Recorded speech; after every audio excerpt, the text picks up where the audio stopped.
YouTube, what's going on? Exhibit here, and I got an awesome new video for you guys today. In today's video, we're doing the review of the A2. We did a predictions video back on Thursday, so let's see how well we kind of did based on our fantasy teams, and we're just going to go over the results as well. So let's jump right into it. And then my fantasy team, I'm solid.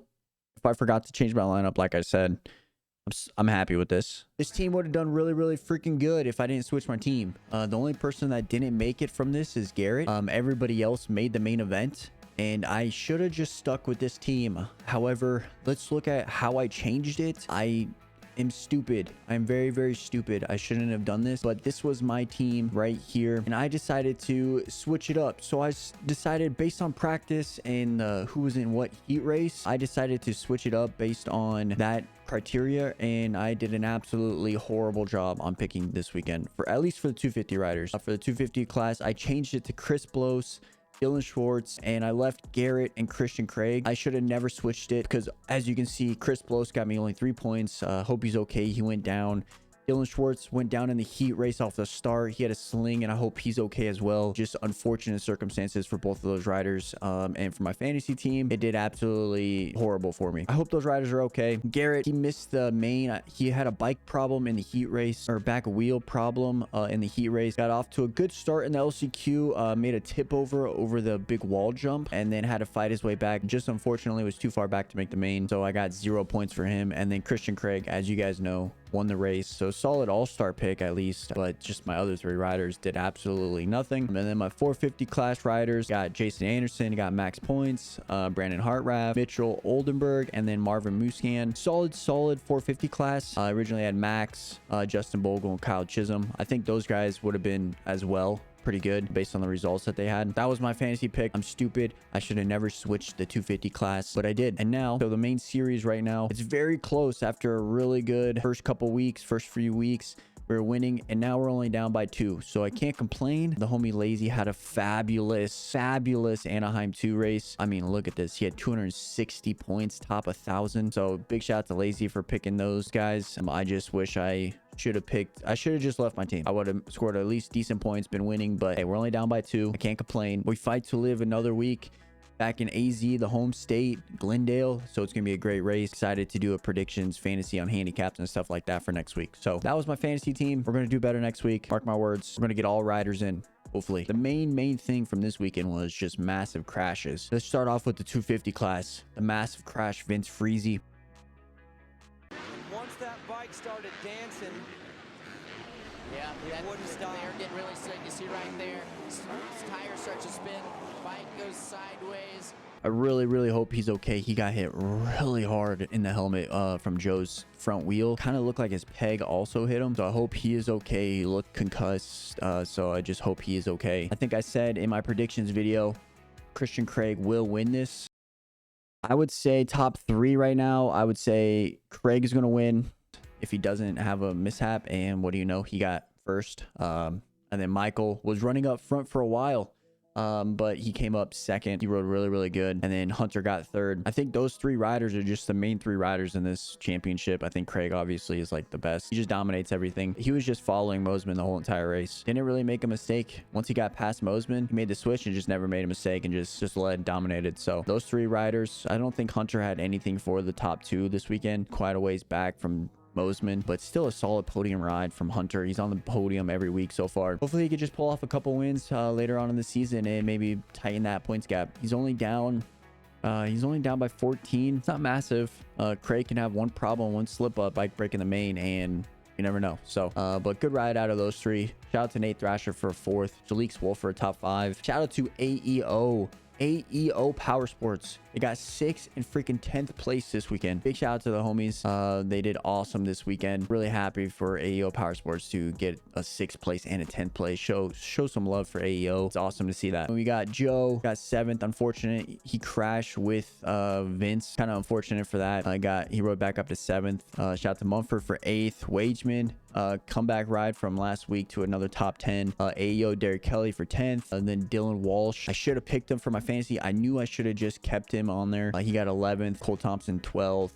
And then just everybody dominated. I mean, all these riders did awesome. You have Logan, Dominic, Hunter, Justin, Hill. I've never actually heard of him before. We got 18th. A nice ride by him. Richard Taylor, another solid privateer ride. I think that was his first main ever event, so shout out to him for coming up 21st. That's awesome. Like I said, I think the main key takeaway from the 250 class is Christian Craig is just dominant, and crashes will play a big part of the 250 class. Big shout out to them. That's the 250 class at least. I also think this track didn't really play in the favorites of like making passes. It was kind of they said it on the broadcast, the riders did, it was very slick and very deceiving. And I said this from the beginning in our Discord call last night, was you're not going to be able to make a lot of passes on this track. Just too many rhythm sections, and there's not enough passing points unless someone makes a mistake. Say the whoop section was I would say the whoop section was the biggest passing point of the whole night. Maybe the sand section a little bit, but if you weren't close in the sand, you kind of weren't passing anybody because it funneled into one line towards the end of the races. That's what I thought from the beginning, was this track is going to be super hard to pass, and I think it was. You can see that not many passes happen, at least on the broadcast. Not that many passes happen unless someone took someone out or someone crashed. So but for the 250, big shout out to Craig for winning it. He still holds on to the red plate, 14-point lead. See what he can do in Glendale. It's going to be good to see. So yeah, so let's jump over to the 450 class. From the beginning of practice, I immediately saw Eli Tomac just dominating. It looked like he felt really comfortable on the bike today. He was just outstanding in qualifying first. He won his heat race, and then he won the main event, triple crown basically for this event. He just dominated all day. It's good to see that he was flowing with the bike finally. I mean, you can see towards the end of the race on the last lap, he was just showing off at that point. He was throwing massive whips, looking at the crowd, wheeling to the finish. Like, I don't think I've ever seen Eli do that before, and he did it, and it looks good. It kind of looks good on him, having fun out there. It doesn't look like he's had fun for the past couple of years, so definitely looks like he's having fun on the Yamaha, and I'm happy for him because he just dominated that whole race. Jason Anderson, he came up second. He was winning. He went down. I would say he even said he didn't want to make that pass like he did. I think it was just a racing incident. The lines came together, and it was just bang bang. Jason Anderson was right there. The two lines collided.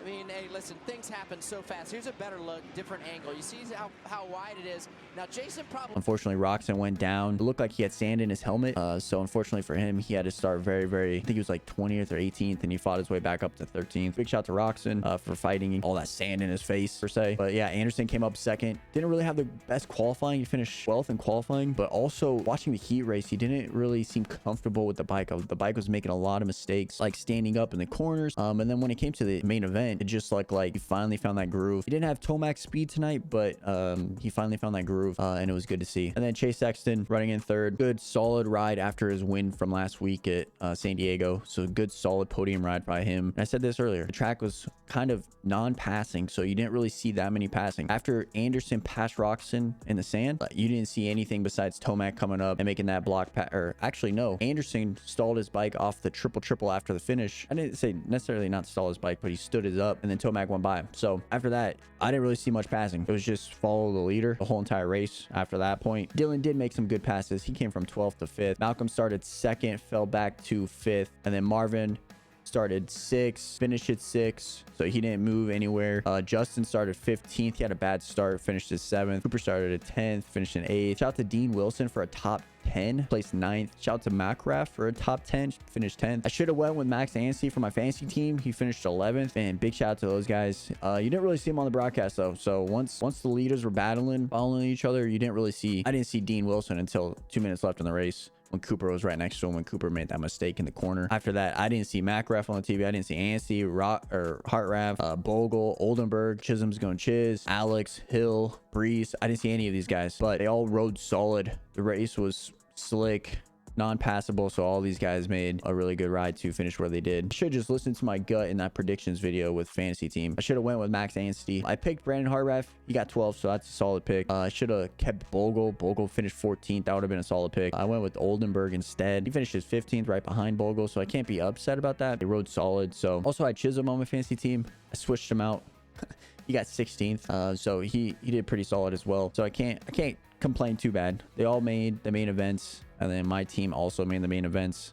main event, I should say. So I can't be too upset with it. I also want to say I hope Aaron Plessinger is okay. Looked like he crashed pretty hard. It looked like from his Instagram photo that he is okay, just banged his head a little bit. He should be back for Glendale, so I'm happy about that. Don't want to see any riders go out anymore, so I want to see some good battling for the rest of the season. And I think the championship, even though Eli won and he took a 6-point lead over Sexton, I still think the championship's up for grabs. I still think it is up for grabs because you can see that top 9 riders, top 10 riders in the points fantasy or in the championship points right here. The top 10 in the championship points can all win a race at one given point, and this can all fluctuate, I think, as well too. So definitely interesting to see the rest of the races. It's only been 4 races in. We got a lot of races to go. I think we got like 13 more races to go. The points is going to fluctuate a lot.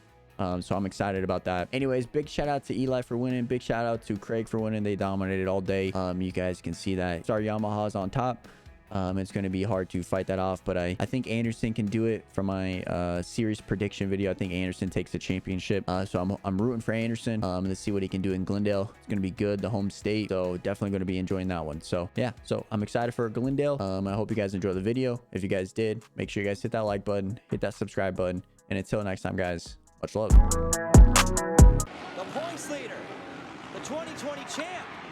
He puts another one on the board. Eli Tomac wins